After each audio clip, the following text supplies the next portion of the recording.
Hello students, welcome to your Vidur academy. मैं प्रदीप कुमार आपके सामने उपस्थित हूं संजीवनी सीरीज का पार्ट 12 लेकर। तो चलिए शुरुआत करते हैं आज का सेशन। उससे पहले अभी तक आपने चैनल को सब्सक्राइब नहीं किया है तो चैनल को सब्सक्राइब कर दीजिए और वीडियो को ज्यादा से ज्यादा शेयर कर दीजिए। चलिए, आज का पहला क्वेश्चन है, हंस संप्रदाय एक प्रमुख संप्रदाय है जिसमें अनुयायी मुख्य रूप से भगवान डैश की पूजा करते हैं। तो क्या है इस प्रश्न का सही जवाब? इस प्रश्न का सही जवाब है ऑप्शन सी, कृष्ण और राधा। हंस संप्रदाय एक प्रमुख संप्रदाय है जिसमें अनुयायी मुख्य रूप से भगवान कृष्ण और राधा की पूजा करते हैं। आप रेलवे के किसी भी एग्जाम की तैयारी कर रहे हो, ये वीडियो आपके लिए काफी हेल्पफुल होगी। आप हमारे चैनल को सब्सक्राइब कर लीजिए सो दैट आपको टाइम टू टाइम नोटिफिकेशन मिलता रहे, क्योंकि हम हर रोज वीडियो अपलोड करते हैं और हर रोज 10 बजे आपको वीडियो मिल जाएगी। चलिए इसकी डिटेल देख लेते हैं। हंस संप्रदाय एक प्रमुख संप्रदाय है जिसमें इसके अनुयायी मुख्य रूप से भगवान कृष्ण और राधा की पूजा करते हैं। इस संप्रदाय को निम्बार्क संप्रदाय, कुमार संप्रदाय और सनकादिक संप्रदाय के नाम से जाना जाता है। यह संप्रदाय बैरागिया के 4 संप्रदायों में अत्यंत प्राचीन संप्रदाय है। इस संप्रदाय का सिद्धांत द्वैतवाद कहलाता है, जिसे भेदा भेदवाद भी कहा जाता है। अगला क्वेश्चन है, मीराबाई कहाँ की राजपूत कुमारी थी? तो इसका सही जवाब हो जाएगा ऑप्शन बी, मेड़ता।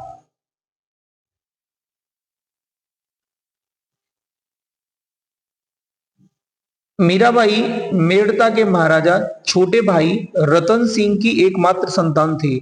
मीरा का विवाह मेवाड़ के सिसोदिया राज परिवार में हुआ था।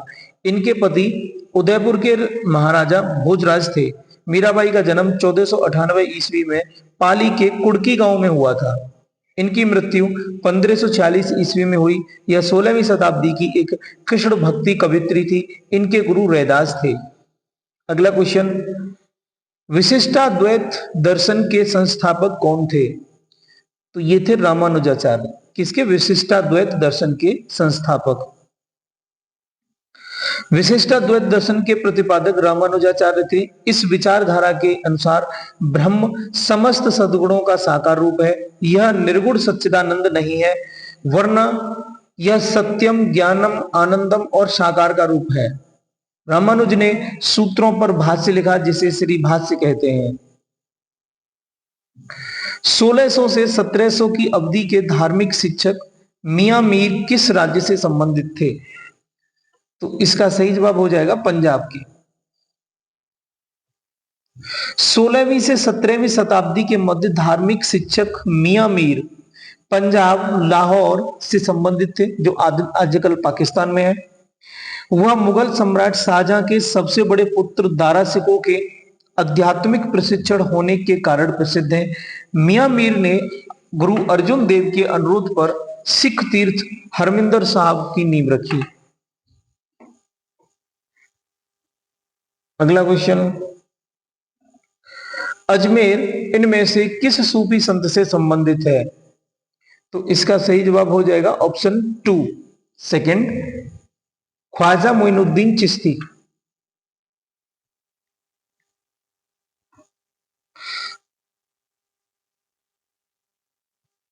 13वीं सदी के सूफी संत दार्शनिक ख्वाजा मोइनुद्दीन चिश्ती की दरगाह अजमेर में स्थित है। ख्वाजा मोइनुद्दीन चिश्ती 1192 ईस्वी में मोहम्मद गोरी के साथ भारत आए और इन्होंने चिश्तिया परंपरा की नींव डाली। इन्होंने हिंदू रीति रिवाजों को भी अपनाया, जिसमें ईश्वर प्रेम और मानव सेवा उनके प्रमुख सिद्धांत थे। अगला क्वेश्चन है, संत कबीर का जन्म कहां हुआ था? तो इसका सही जवाब है ऑप्शन सी, वाराणसी में हुआ था इनका जन्म। संत कबीर का जन्म 1440 ईस्वी में उत्तर प्रदेश के वाराणसी के लहर तारा में एक विधवा ब्राह्मणी के गर्भ से हुआ था। और ये लोक श्रुतियों के अनुसार है और ये काफी कंट्रोवर्शियल भी है। ठीक है, कबीर की बाड़ी का संकलन बीजक में हुआ है, जिसमें साखी, सबद, रमैनी संकलित हैं। कबीर दास की मृत्यु 1518 ईस्वी में मगहर में हुई थी। नेक्स्ट क्वेश्चन, डैश एक मुस्लिम संत रहते थे जहां फतेहपुर सीकरी बनाया गया था। तो इसका सही जवाब है शेख सलीम चिश्ती।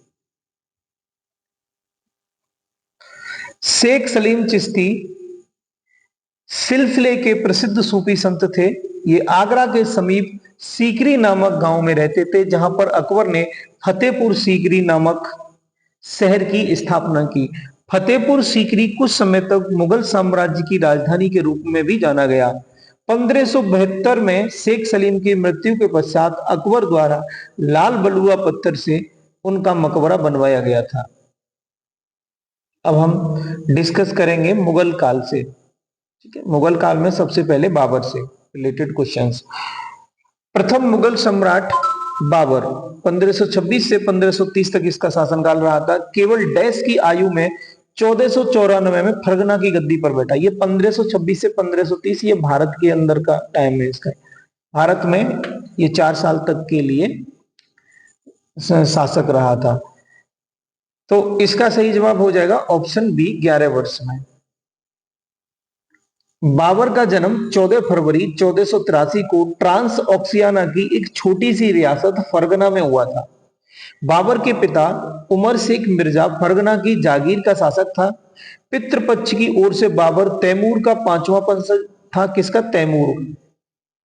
और मातृपक्ष की ओर से चंगेज खान का 14वां वंशज था। बाबर अपने पिता की मृत्यु के बाद 11 वर्ष की अल्पायु में 1494 ईस्वी में फरगना की गद्दी पर बैठा था। दौलत खान ने बाबर को काबुल में सम्राट डैश के विरुद्ध सहायता प्रदान करने के बदले में अपनी निष्ठा के लिए संदेश वाहक भेजा। तो किसने भेजा था? इब्राहिम लोदी ने। दौलत खान ने भेजा था। दौलत खान ने बाबर को काबुल में सम्राट इब्राहिम लोदी के विरुद्ध सहायता करने के लिए। दौलत खान लोदी ने बाबर को काबुल में सम्राट इब्राहिम लोदी के विरुद्ध सहायता प्रदान करने के बदले में अपनी निष्ठा दर्शाने के लिए संदेशवाहक भेजा। मुगल साम्राज्य के शासनकाल के दौरान गैर मुस्लिम व्यक्तियों पर लगाए गए पोल टैक्स या व्यक्ति कर को निर्दिष्ट करने के लिए किस शब्द का इस्तेमाल किया जाता था? तो इसका सही जवाब है जजिया। जजिया गैर मुस्लिमों से लिया जाने वाला कर था। फिरोज शाह तुगलक ने ब्राह्मणों पर भी जजिया कर लगाया। दिल्ली सल्तनत के शासकों में सर्वप्रथम फिरोज शाह तुगलक ने ही जजिया कर लगाया। इसको समाप्त करने वाला प्रथम मुगल शासक अकबर 1564 में था। औरंगजेब ने जजिया कर को पुनः आरंभ कर दिया था।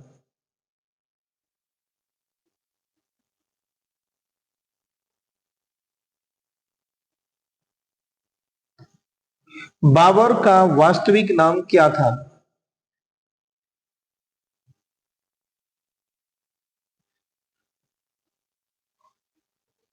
तो बाबर का वास्तविक नाम Zahiruddin. Option D is correct.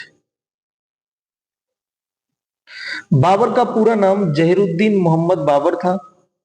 Babar Mughal साम्राज्य का संस्थापक था। बाबर ने 1526 ईस्वी में मुगल साम्राज्य की स्थापना की। बाबर ने भारत पर 5 बार आक्रमण किया। 26 दिसंबर 1530 में बाबर की आगरा में मृत्यु हो गई। बाबर को आगरा के आराम बाग में दफनाया गया। बाद में काबुल में उसके द्वारा चुने गए स्थान पर दफनाया गया।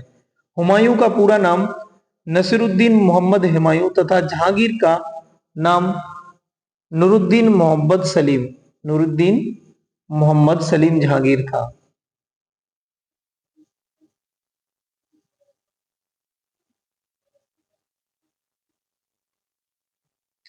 बाबर ने इब्राहिम लोदी को कब हराया था? तो इसका सही जवाब है 1526 में।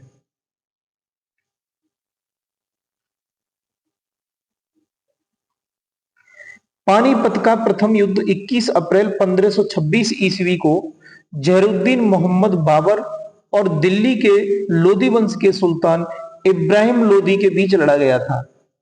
इस युद्ध में बाबर ने इब्राहिम लोदी को परास्त किया। बाबर ने पानीपत के प्रथम युद्ध से लोदी वंश को समाप्त कर मुगल साम्राज्य की नींव रखी। पानीपत के प्रथम युद्ध में पहली बार उसने तुलगमा युद्ध पद्धति एवं तोपखाने का प्रयोग किया था। नवंबर 1526 में स्थापित होने के बाद बाबर दिल्ली से 80 किलोमीटर उत्तर की ओर पानीपत में 21 अप्रैल डैश को इब्राहिम लोदी से मिला था। तो 1526 में रिपीटेड क्वेश्चन, ठीक है, बस लैंग्वेज आगे पीछे कर दिया। पानीपत का प्रथम युद्ध किस वर्ष लड़ा गया था? तो इसका सही जवाब हो जाएगा 1526। लैंग्वेज घुमा घुमा के क्वेश्चन देते हैं, बाकी दिख रहे हैं आप क्वेश्चंस रिपीट हो रहे हैं। पानीपत का प्रथम युद्ध कहां हुआ था? तो इसका सही जवाब है हरियाणा। पानीपत का प्रथम युद्ध हरियाणा में हुआ था। पानीपत वर्तमान में हरियाणा राज्य का एक किला है, जिला है। निम्नलिखित विकल्पों में से उस विकल्प का चयन करें जो मुगल सम्राटों के कालक्रम को सही क्रम में दर्शाता है। तो सबसे पहले कौन आया? सबसे पहले था अकबर, अकबर के बाद जहांगीर, ठीक है, अकबर का बेटा जहांगीर था, फिर शाहजहां, फिर औरंगजेब। तो चौथा सही होना चाहिए इसका, ऑप्शन डी इज करेक्ट। चलिए देखते हैं डिटेल। भारत में मुगल साम्राज्य के सम्राटों का कालक्रम है हुमायूं, फिर अकबर, फिर जहांगीर, शाहजहां, औरंगजेब। औरंगजेब 1658 से 1707। इस प्रकार से मुगल सम्राटों के कालक्रमों का सही क्रम अकबर, जहांगीर, शाहजहां, औरंगजेब होगा। मुगल वंश की स्थापना बाबर ने 1526 में की थी और बाकी ये 4 साल इसने खुद ने शासन किया था। 4 साल के बाद में इसकी मृत्यु हो गई थी, 1526 से 1530 तक। तुलगमा क्या है? तो इसका सही जवाब है बाबर द्वारा इस्तेमाल की जाने वाली सैन्य रणनीति। बाबर ने पानीपत के युद्ध में तुलगमा युद्ध नीति का इस्तेमाल किया, जिसमें पूरी सेना को विभिन्न इकाइयों बाएं, दाएं और मध्य में विभाजित किया जाता है। डैश में जीतने के बाद बाबर को गाजी मान लिया गया था। तो खानवा का युद्ध 17 मार्च 1527 को खानवा के युद्ध में बाबर ने मेवाड़ के राजा राणा सांगा को पराजित किया। इस युद्ध में राणा का साथ हसन खां मेवाती, महमूद लोदी, आलम खां लोदी तथा मेदिनी राय ने दिया। राणा का साथ किसने? हसन खां मेवाती, महमूद लोदी, आलम खां लोदी, मेदिनी राय। अपने सैनिकों को उत्साह बढ़ाने के लिए बाबर ने राणा सांगा के विरुद्ध जिहाद का नारा दिया। खानवा के युद्ध को जीतने के बाद बाबर ने गाजी की उपाधि धारण की थी। खानवा का युद्ध किस वर्ष लड़ा गया था? तो 1527 में।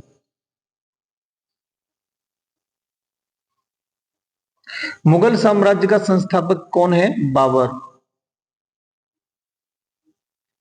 मुगल साम्राज्य का संस्थापक बाबर था। इसका शासनकाल 1526 से 1530 ईस्वी तक पितृवंश की ओर से तैमूर का 5म वंशज और मातृवंश की ओर से चंगेज खां का 14वां वंशज था। मुबैयान नामक पद्य शैली का जन्मदाता माना जाता है। कौन सी? मुबैयान।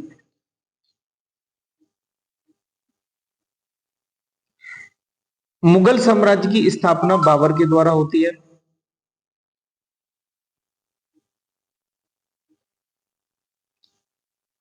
खानवा का युद्ध डैश के बीच लड़ा गया था। तो इसका सही जवाब हो जाएगा ऑप्शन ए, बाबर और राणा सांगा के बीच।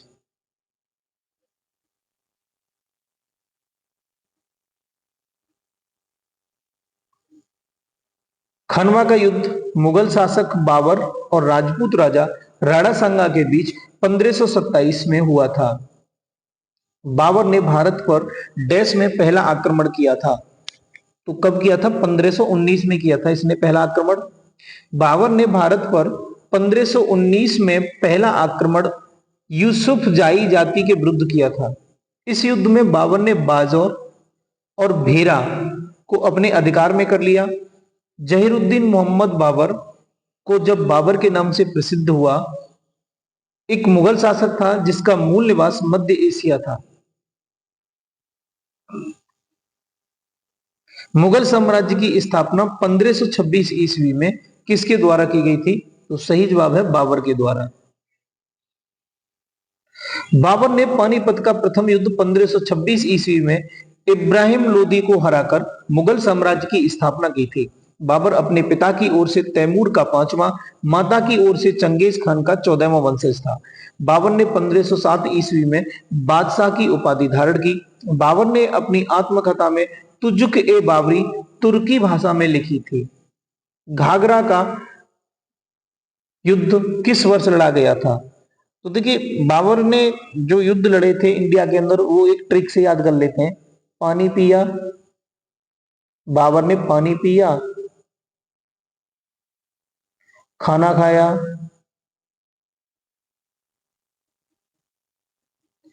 चंदेरी जाके लहंगा खरीदा। चंदेरी जाके लहंगा खरीदा, ठीक है। तो एक तो इसका था पानीपत का युद्ध, ठीक है, जो 1526 में लड़ा था। फिर खानवा का युद्ध 1527 में। चंदेरी का युद्ध ये लड़ा था इसने 1528 में। एक और था इसका, और एक और था घाघरा का युद्ध, ठीक है, और ये लड़ा था 1529 में। लेकिन ट्रिक को आप ऐसे याद करिए, पानी पिया, खाना खाया, चंदेरी जाके घाघरा खरीदा, ठीक है, चंदेरी जाके घाघरा खरीदा। ये 1526 में ये हुआ था इब्राहिम लोदी से। खानवा का जो युद्ध हुआ था 1527 में राणा सांगा के साथ में। चंदेरी जाके जो चंदेरी का युद्ध हुआ था 1528 में, ये मेदिनी राय से हुआ था। और 1529 में घाघरा का युद्ध ये महमूद लोदी और बाबर के बीच में हुआ था। सभी युद्ध बाबर जीता था। घाघरा का युद्ध 6 मई और 1529 को मुगल बादशाह बाबर और अफगानों के मध्य लड़ा गया था। इस युद्ध में बाबर ने महमूद लोदी के नेतृत्व में लड़ रहे अफगानों को बुरी तरह पराजित किया। निम्नलिखित में से किस वंश के शासकों को सुल्तान नहीं कहा जाता था? तो इसका सही जवाब है मुगल, ठीक है। मुगल वंश के शासकों को सुल्तान नहीं कहा जाता था।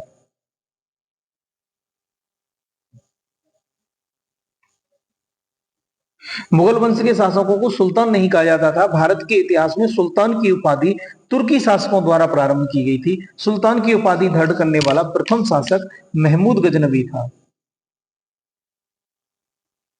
निम्नलिखित में से मुगल सम्राटों जिन्होंने भारतीय उपमहाद्वीप पर शासन किया था का उल्टा सही अनुक्रम कौन सा है?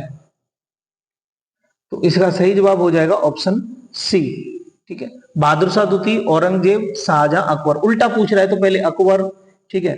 अकबर का बेटा कौन था? जहांगीर, ठीक है। तो उसके बाद में कौन? शाहजहां, औरंगजेब और बहादुर शाह द्वितीय, ये क्रम होगा। मुगल सम्राट जिन्होंने भारतीय उपमहाद्वीप पर शासन किया था का उल्टा क्रम इस प्रकार होगा: बहादुर शाह द्वितीय 1837 से 1857, औरंगजेब 1858 से 1707, शाहजहां 1627 से 1658 और अकबर 1656 से 1605। इसके बाद में जो हम डिस्कस क्वेश्चन करेंगे वो करेंगे शेरशाह सूरी से। इनमें से किसने अपने साम्राज्य को संगठित एवं मजबूत बनाने के लिए सिंधु घाटी से लेकर बंगाल में स्थित सोनार घाटी तक शाही सड़क का निर्माण कराया था, जिसका नाम ब्रिटिश काल के दौरान बदलकर जीटी रोड कर दिया गया था? तो ये किसने कराया था? शेरशाह सूरी ने। शेरशाह सूरी ने 1542 ईस्वी में बंगाल के सोनार गांव से सिंध प्रांत तक सड़क मार्ग का निर्माण करवाया। इसे सड़क ए आजम या शेरशाह सूरी मार्ग के नाम से भी जाना जाता है। इसकी लंबाई लगभग 2500 किलोमीटर है। British general British governor general Auckland ने 19वीं शताब्दी में इसका नाम बदलकर GT road grand trunk road कर दिया। सिंधु घाटी को सोनार घाटी से जोड़ने वाली शाही सड़क का निर्माण किसने कराया था? तो इसका सही जवाब है शेरशाह सूरी ने। डैश ने ग्रैंड ट्रंक रोड का पुनर्निर्माण करवाया था? तो इसका सही जवाब हो जाएगा डलहौजी। ठीक है, option A is correct, Dalhousie ने कराया था। शेरशाह सूरी का मकबरा कहां स्थित है? तो शेरशाह सूरी का मकबरा है सासाराम में। शेरशाह सूरी का मकबरा बिहार के सासाराम में स्थित है। शेरशाह ने अपने जीवन काल में अपने मकबरे का निर्माण सोन नदी के तट पर करवाया। यह मकबरा अष्टकोणीय है तथा एक झील के बीच में निर्मित है। इसके शासनकाल में भूमि मापने के लिए गज ए सिकंदरी पद्धति का प्रयोग किया जाता था। गज ए सिकंदरी की शुरुआत सिकंदर लोदी ने की थी। बाबर का मकबरा कहां पर है? काबुल में। हुमायूं का दिल्ली में। अकबर का सिकंदरा में जो आगरा में है। जहांगीर का शाहदरा लाहौर में। शाहजहां का आगरा में। औरंगजेब का औरंगाबाद। सलीम चिश्ती फतेहपुर सीकरी। तो आगरा में किस किस का है? एक तो अकबर का है, ठीक है, और शाहजहां का है। इन दोनों का आगरा में है, ठीक है, ध्यान रखना आप। बाबर का काबुल में, हुमायूं का दिल्ली में, अकबर का सिकंदरा, जहांगीर का शाहदरा लाहौर, शाहजहां का आगरा, औरंगजेब का औरंगाबाद, सलीम चिश्ती का फतेहपुर सीकरी। सूरी राजवंश की स्थापना शेरशाह ने की थी, जिसने डैश से डैश तक शासन किया। तो इसका सही जवाब हो जाएगा ऑप्शन ए 1540 से 1545 तक।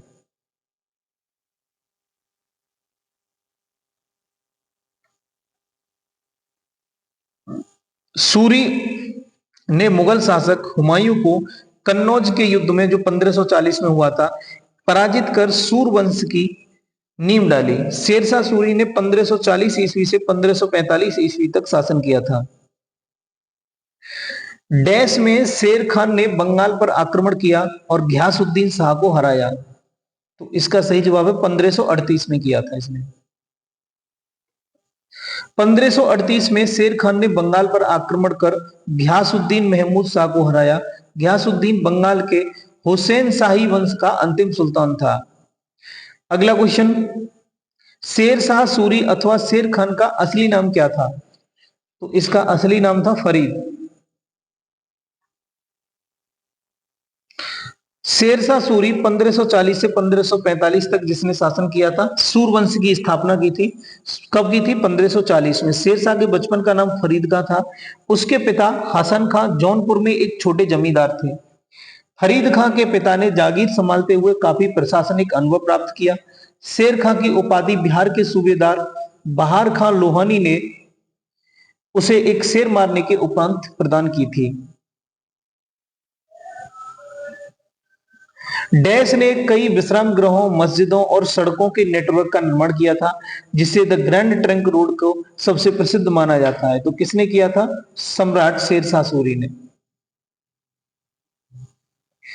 शेरशाह सूरी ने कई विश्राम गृहों, मस्जिदों और सड़कों के नेटवर्क का निर्माण किया था। ग्रैंड ट्रंक रोड का निर्माण शेरशाह सूरी ने करवाया था। इस सड़क का विस्तार अफगानिस्तान से लेकर कोलकाता तक है, जो पंजाब, हरियाणा, उत्तर प्रदेश, बिहार से होते हुए कोलकाता तक जाती है। कन्नौज की लड़ाई में शेरशाह सूरी द्वारा हुमायूं को डैश में पराजित किया गया था। तो इसका सही जवाब हो जाएगा 1540 में। कन्नौज का युद्ध 1540 ईस्वी में हुमायूं और शेरशाह के बीच लड़ा गया। कन्नौज के युद्ध को बिलग्राम का युद्ध भी कहा जाता है। इस युद्ध में शेरशाह ने हुमायूं को पराजित किया। इस युद्ध के पश्चात शेरशाह सूरी ने हुमायूं को भारत से पलायन करने के लिए विवश कर दिया। शेरशाह सूरी द्वारा शुरू किए गए चांदी के सिक्कों को डैश के रूप में मुगलों ने भी जारी रखा। तो इसका सही जवाब हो जाएगा रुपया। आधुनिक भारतीय मुद्रा प्रणाली में चांदी का रुपया सर्वप्रथम शेरशाह ने चलाया। 11.53 ग्राम 180 ग्रेन चांदी के सिक्के को शेरशाह ने 1 रुपए की कीमत दी। मुगलों ने भी चांदी के सिक्के को रुपए के रूप में जारी रखा। शेरशाह सूरी ने 1540 से 1545 ईस्वी तक शासन किया। इसके बाद में अब हम अकबर से रिलेटेड क्वेश्चन पढ़ेंगे। पानीपत की दूसरी लड़ाई में बैरम खान ने डैश को हराया था, तो किसको हराया था? हेमू को। पानीपत की दूसरी लड़ाई 5 नवंबर 1556 को उत्तर भारत के हिंदू सेनापति हेमचंद्र विक्रमादित्य, जो हेमू नाम से जाने जाते हैं, ठीक है, अकबर की सेना के बीच पानीपत के मैदान में लड़ा गया था। अकबर के सेनापति बैरम खान के लिए यह एक निर्णायक जीत थी। धातव्य है कि पानीपत में सन 1526, 1556 और 1761 में 3 महत्वपूर्ण युद्ध लड़े गए थे। नेक्स्ट, निम्नलिखित में से स्वामी हरिदास से 11 वर्ष तक संगीत सीखा। किसने सीखा था? ठीक है, स्वामी हरिदास से 11 वर्ष तक संगीत ये सीखा था तानसेन।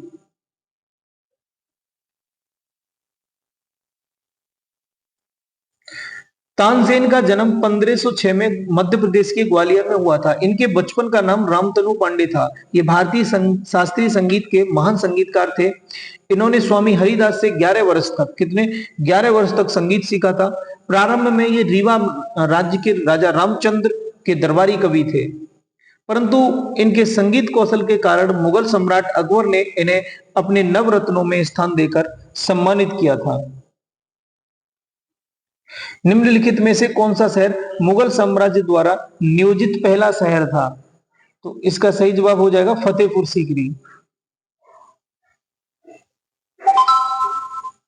फतेहपुर सीकरी मुगल साम्राज्य द्वारा नियोजित पहला शहर था। कौन सा? फतेहपुर सीकरी। इस नगर की स्थापना 1569 में अकबर ने की थी। यह नगर आगरा से 23 किलोमीटर दूर स्थित है। यहां निर्मित जामा मस्जिद, सलीम चिश्ती का मकबरा, बुलंद दरवाजा, दीवाने आम, जोधाबाई का महल, बीरबल का महल, इबादत खाना आदि लाल पत्थर से बने उल्लेखनीय भवन हैं।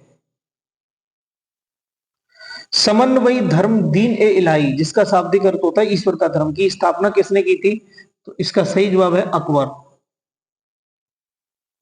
देखिए कितने बार एग्जाम में आया है, बार बार एग्जाम में पूछा जाता है। 1582 ईस्वी में अकबर ने दीन ए इलाही की शुरुआत की थी। इसे तौहीद ए इलाही के नाम से भी जाना जाता था। दीन ए इलाही का प्रधान पुरोहित अबुल फजल था। हिंदू राजाओं में इसे बीरबल ने स्वीकार किया। यह शांति और सहिष्णुता की नीति को समर्थन करता था। अगला क्वेश्चन है, अहमदनगर की किस रानी ने बादशाह अकबर का विरोध किया था?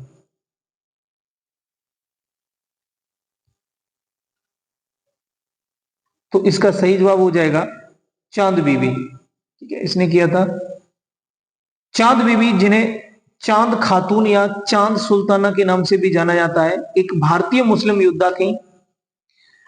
वे बीजापुर और अहमदनगर की संरक्षिका थी। चांद बीबी को सबसे ज्यादा सम्राट अकबर की मुगल सेना से अहमदनगर की रक्षा करने के लिए जाना जाता था। तो आज के लिए बस इतना ही। यहां से आगे हम नेक्स्ट वीडियो में डिस्कस करेंगे। अभी तक आपने चैनल को सब्सक्राइब नहीं किया है तो चैनल को सब्सक्राइब कर लीजिए और वीडियो को ज्यादा से ज्यादा शेयर कर दीजिए। आप रेलवे की किसी भी एग्जाम की तैयारी कर रहे हो, NTPC, RRB, JEE, RRB group D, technician, ALP, तो ये वीडियो आपके लिए वरदान साबित होगी। तो आप कम से कम 2-3 बार इस वीडियो को देखिए, सो दैट जब आप एग्जाम हॉल में जाए तो आपको सोचना ना पड़े, आपको ऑप्शन की सहायता ना लेनी पड़े, क्वेश्चन पढ़ते ही और आंसर आपके दिमाग में तुरंत आ जाए। ठीक है, तो चलिए मिलते हैं अगली वीडियो में। Thanks for watching.